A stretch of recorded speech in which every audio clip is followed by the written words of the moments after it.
Cabral Libye au gouvernement, l'accord secret qui fait trembler Yaoundé, fuite explosive sur son futur ministère.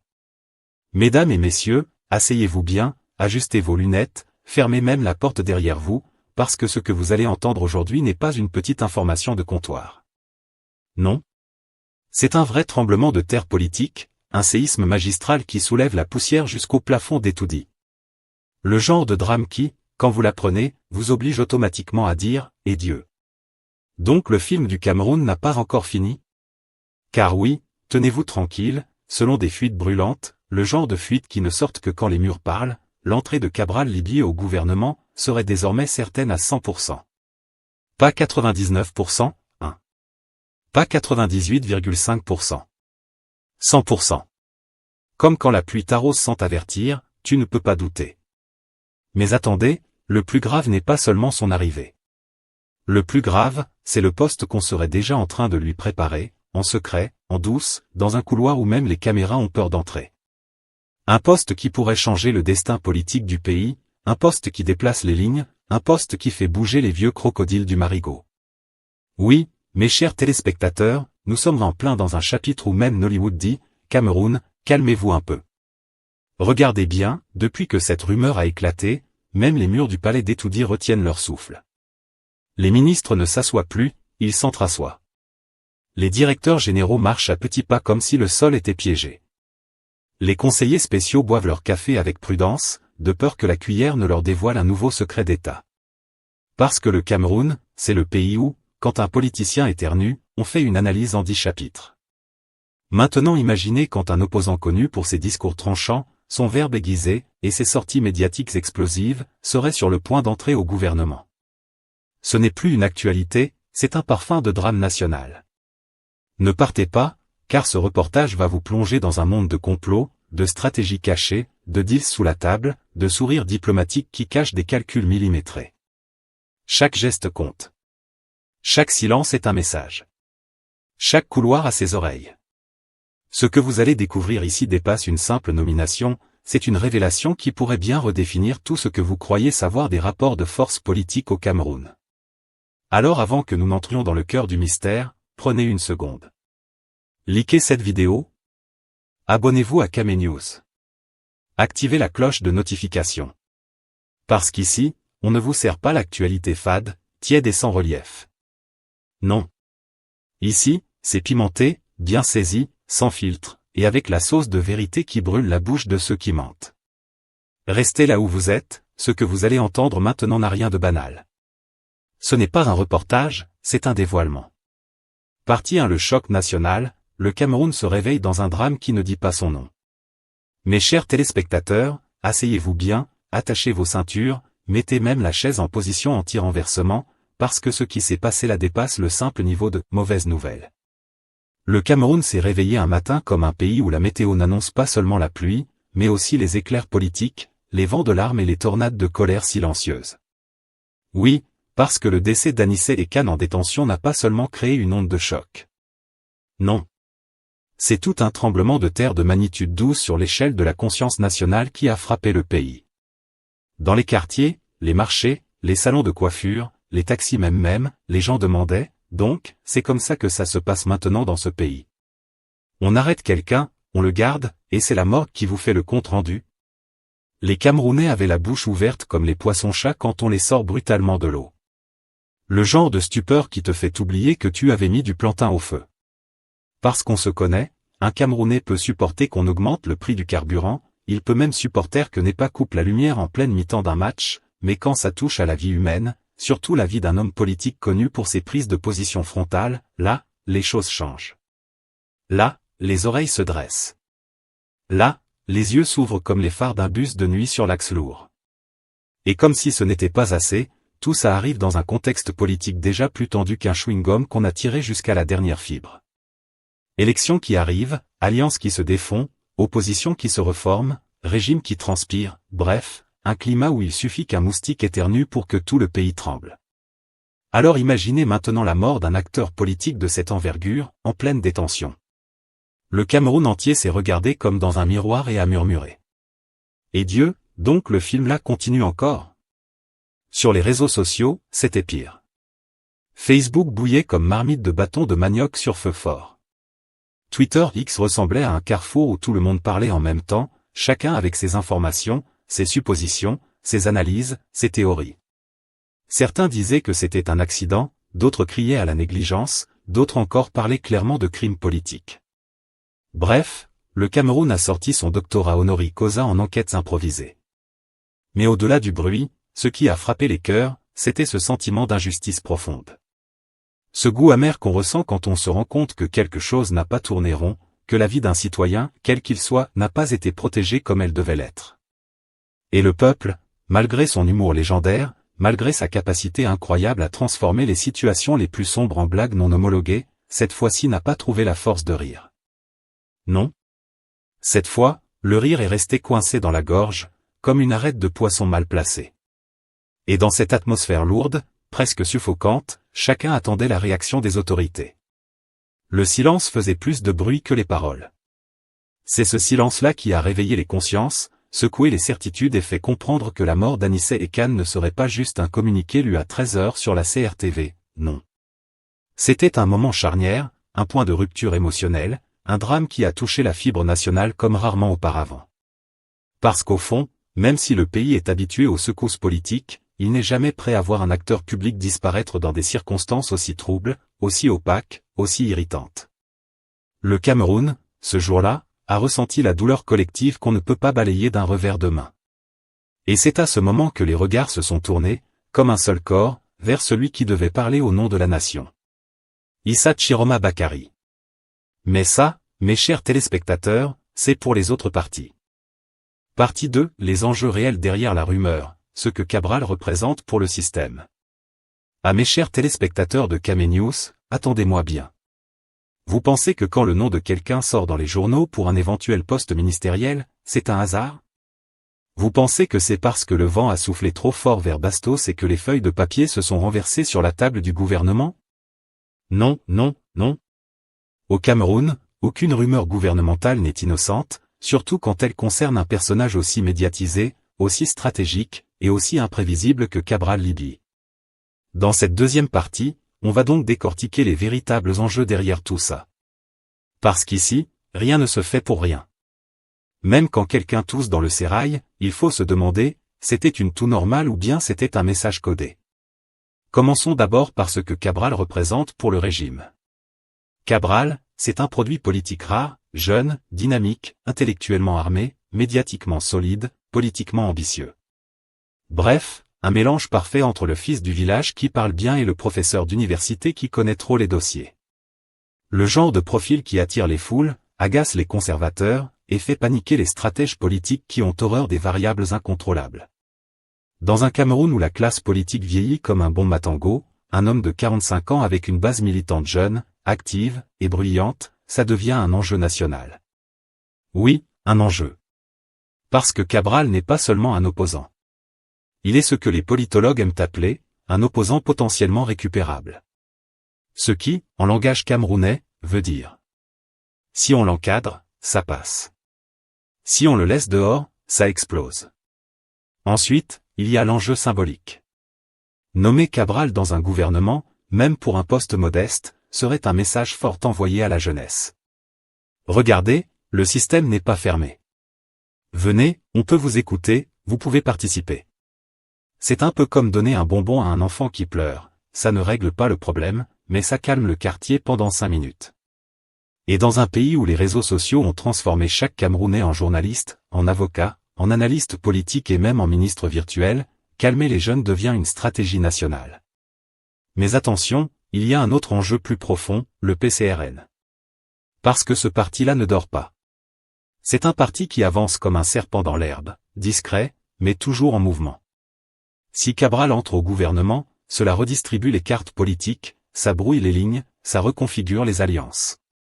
Pour le système, c'est une opportunité. Neutraliser un adversaire trop bruyant. Affaiblir un parti en pleine ascension. Et donner l'impression d'un renouvellement politique, même si en réalité, c'est juste un changement de chaise. Et puis, soyons sérieux, appeler Cabral dans un gouvernement, ce n'est pas uniquement un calcul politique. C'est aussi un calcul médiatique. Parce que le jour où Cabral passe la porte d'un ministère, toutes les caméras, tous les journalistes, tous les blogueurs, tous les polémistes, tous les Facebookers, tous les TikTokers, tout le monde va parler. Le gouvernement gagne une visibilité instantanée, gratuite, mondiale. Et dans une époque où on gouverne autant avec l'image qu'avec les décrets, ce genre de coup médiatique a plus de valeur qu'un discours officiel de 2 heures. Mais voilà, c'est précisément pour ça que la rumeur est aussi dangereuse. Parce que ce n'est pas seulement le système qui y joue quelque chose. Cabral aussi y met sa réputation, sa crédibilité, sa cohérence.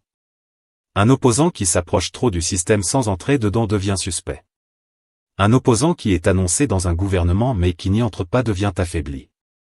Et un opposant qui entre vraiment doit prouver qu'il n'a pas vendu son âme pour un fauteuil climatisé. En bref, mes très chers téléspectateurs de Kame News, les enjeux derrière cette rumeur sont énormes. C'est un match à plusieurs niveaux. Stratégie du système. Survie du parti. Ambition personnelle. Perception publique. Calcul diplomatique. Et surtout, le fameux équilibre camerounais où personne ne doit trop monter, ni trop descendre, sans déranger les autres joueurs de la partie. Partie 3, les négociations invisibles et les sous-textes politiques, version longue et satirique même. À Cameroun, terre où même les silences ont des intentions, où un simple « on va voir » peut signifier oui, non, peut-être, jamais, ou revient la semaine prochaine. Dans cette troisième partie, on entre dans la zone des négociations invisibles, là où les décisions ne se prennent ni à la télévision, ni au Parlement, ni même dans les réunions de parti, mais dans les salons feutrés, les voitures aux vitres teintées et les conversations qu'on ne note jamais sur papier. Parce qu'il faut le dire, le nom de Cabral Libye n'a pas flotté dans l'air comme un sac plastique porté par le vent, non. S'il circule avec autant d'insistance, c'est qu'il y a eu des chuchotements, des signaux, des mains serrées, des regards échangés, bref, des négociations qui sentent le mystère comme le bon Ndomba qui mijote au feu de bois. D'abord, parlons du système. Ce système-là, tout le monde le connaît, mais personne ne le voit vraiment. C'est comme un vieux serpent, il dort longtemps, mais quand il ouvre un œil, c'est toujours pour une raison stratégique. Pourquoi s'intéresser soudainement à Cabral? Pourquoi maintenant, alors qu'il sort d'une présidentielle tendue, marquée par des alliances cassées, des accusations en l'air, et des débats qui ont secoué toute la jeunesse? Parce que Cabral représente un symbole, le jeune loup qui n'a pas encore perdu toutes ses dents, celui qui parle bien, qui mobilise, et qui garde une base militante vibrante. En politique, ce genre de profil n'est pas laissé sans surveillance. Soit on l'encourage, soit on le neutralise, soit on le recycle dans un poste qui a l'air prestigieux, mais qui l'éloignerait de son terrain de jeu préféré, la contestation.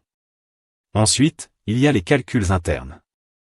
Les vieux sages du sérail savent que le remaniement, c'est une danse, tu avances un pas, tu recules 2, tu changes la musique, tu fais semblant d'inviter quelqu'un sur la piste, puis tu le laisses assis pour voir s'il va se vexer ou s'il revient avec un sourire. Cabral, lui, est exactement dans cette danse. On teste sa patience. On observe son attitude. On étudie comment il réagit face à la rumeur. Est-ce qu'il va nier? Est-ce qu'il va se défendre? Est-ce qu'il va s'enflammer? Est-ce qu'il va rester calme comme si on parlait d'un autre Cabral? Au Cameroun, on n'annonce jamais un poste pour t'offrir un poste. On annonce un poste pour voir si tu mérites vraiment ce poste. Mais ce qui est encore plus fascinant, c'est l'autre camp, celui de l'opposition. Là-bas, dès qu'on murmure que l'un des leurs pourrait entrer au gouvernement, c'est comme si on avait jeté un morceau de sucre dans une fourmilière. Les analyses fusent, les conversations s'enflamment, les groupes WhatsApp deviennent des feux de brousse. Certains accusent, d'autres soutiennent, d'autres encore attendent de voir qui parlera le premier pour savoir quoi dire.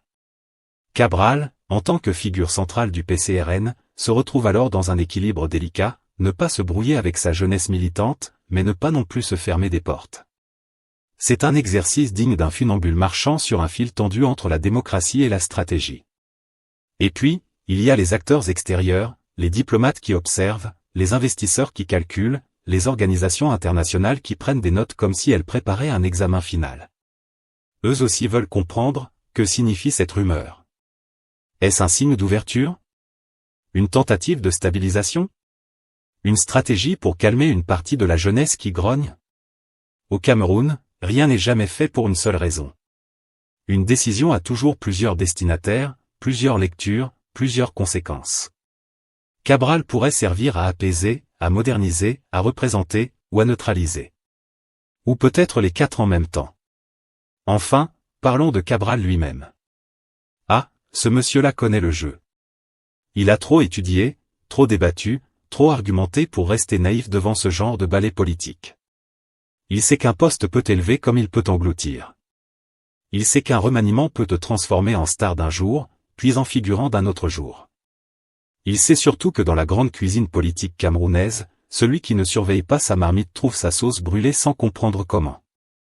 Alors, s'il est vraiment en discussion avec les artisans du pouvoir, il avance sûrement avec prudence, avec diplomatie, mais aussi avec un petit sourire, celui qu'il affiche souvent quand il sait quelque chose que les autres ne savent pas encore. Partie 4. Scénario, conséquences et lecture politique. Ah, Cameroun mon pays. Quand on parle de remaniement, même les murs deviennent journalistes, les chaises deviennent informateurs, et les ventilateurs des bureaux ministériels commencent à souffler les secrets comme si c'était leur retraite qui dépendait de ça. Voilà pourquoi, dans cette affaire Cabral-Libye, il faut prendre le temps de décortiquer les choses, doucement, calmement, comme quand on mange le coquille et que tu ne veux pas avaler le piment par accident. Le premier scénario, c'est celui que les partisans de Cabral chantent déjà comme un refrain de Bikutsi, il entre au gouvernement, c'est sûr, c'est scellé, c'est même signé quelque part dans un tiroir à étoudi. Ce scénario-là nous dit que le système veut faire peau neuve, veut montrer qu'il est ouvert, inclusif, prêt à accueillir les talents d'hier pour moderniser l'image d'aujourd'hui. Un peu comme quand un oncle t'invite à la table familiale juste pour dire aux voisins, regardez, la famille est soudée. Mais attention, en politique camerounaise, accueillir quelqu'un dans le gouvernement peut être un cadeau, ou bien, un piège enveloppé dans du papier cadeau. On peut te nommer pour t'honorer, comme on peut te nommer pour t'attacher les mains en plein public. Et ça, Cabral sait très bien. Deuxième scénario, la rumeur test. Ah, cette stratégie-là, c'est la préférée des vieux crocodiles du sérail. Ils lancent le nom dans les médias comme un ballon d'essai, ils observent les réactions du public, des partis politiques, des chancelleries étrangères, des réseaux sociaux, même des mototaxis devant les marchés. Si tout le monde applaudit, on fait avancer la machine. Si ça gronde, on range le dossier dans un carton, et on ressort le nom d'un cousin obscur qu'on présente comme le « choix stratégique final ». Dans ce scénario, Cabral devient un thermomètre, on le secoue juste pour savoir si le pays fait la fièvre ou pas. Et si la fièvre monte trop, hop, on garde l'homme au congélateur politique pour le prochain remaniement. Troisième scénario, le plus piquant et le plus camerounais, la rumeur piège. Ah ça, c'est la spécialité locale. On balance ton nom pour te fragiliser dans ton propre camp, pour créer des jalousies, pour t'exposer à la critique, pour te brouiller avec tes partisans, pour pousser les gens à dire, voilà, lui-même il veut les postes. Et pendant que tu t'expliques à gauche, à droite, sur les plateaux télé, dans les marchés, les vrais négociateurs avancent dans l'ombre, signent les choses, ferment les portes, et puis un matin tu lis dans le journal qu'on a nommé un ministre venu de nulle part, quelqu'un que personne n'avait vu même en photo depuis 2016. Ce scénario-là est terrible, ça t'aspire, ça t'expose et ça t'affaiblit, surtout si tu es un opposant qui joue encore sur plusieurs tableaux. Maintenant, parlons des conséquences. Si Cabral entre réellement au gouvernement, ça change la musique dans tout le village politique. Le PCRN devra choisir, suivre son chef dans la posture gouvernementale, ou le regarder partir tout seul en disant « Bonne chance grand frère ». Les autres partis d'opposition, eux, vont automatiquement réajuster leur discours, certains crieront à la trahison, d'autres parleront d'ouverture, d'autres encore diront que c'était écrit depuis longtemps, qu'ils avaient prédit ça. Bref, ce serait un séisme. Pas un tremblement de terre qui casse les maisons, un tremblement de politique, celui qui fait bouger les chaises, changer les sourires, redessiner les alliances.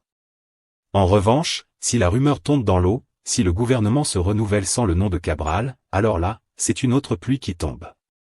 On dira qu'il a été dupé, utilisé, testé, voire même sacrifié pour alimenter un buzz. On dira qu'on voulait juste voir comment son nom flotte dans l'opinion. Et ça peut le fragiliser autant que ça peut le renforcer, certains diront qu'il a résisté à la tentation du pouvoir, d'autres qu'il n'a pas été jugé digne de franchir la grande porte gouvernementale. Dans tous les cas, une vérité demeure, au Cameroun, les noms circulent plus vite que les décisions, et les rumeurs vivent plus longtemps que certaines carrières politiques. Et tant que le décret présidentiel n'est pas tombé, chacun danse son propre makossa pour interpréter la musique de son choix. Conclusion. La politique, c'est souvent du théâtre avec des coulisses qui sentent la sueur et le parfum de la revanche. Que va-t-il se passer? Le gouvernement confirmera-t-il ce jeu de chaises ou laissera-t-il la rumeur s'éteindre comme une chandelle dans le vent? Dites-nous, pensez-vous que confier un ministère social à une figure comme Cabral Libye serait un geste politique intelligent, risqué, ou purement symbolique? Laissez votre verdict en commentaire, aimez si vous avez trouvé cette analyse utile, partagez pour nourrir le débat et abonnez-vous à Kame News pour nos prochains reportages, parce que nous, on y est quand les rideaux se lèvent.